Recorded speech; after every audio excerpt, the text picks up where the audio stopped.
400, 500, 600, 700, इस्लामाबाद मंडी में 900, आज 1000, अनार की 1100, बोली लग 1200, रही है 1300, 1400, 1500, ईरान का ही 1500, नहीं कंधार वाला 1500, वाला 1600, अनार है 1600, ये 1600, कितना वजन है तकरीबन इसमें होता है?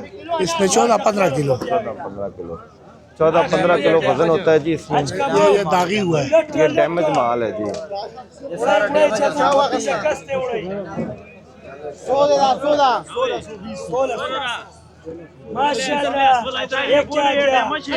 ये डैमेज है बोला मैंने, बता दिए, बोल दिए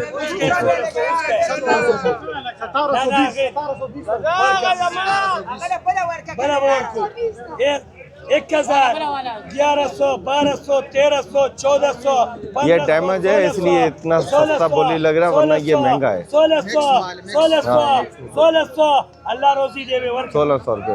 वाला 1600 वाला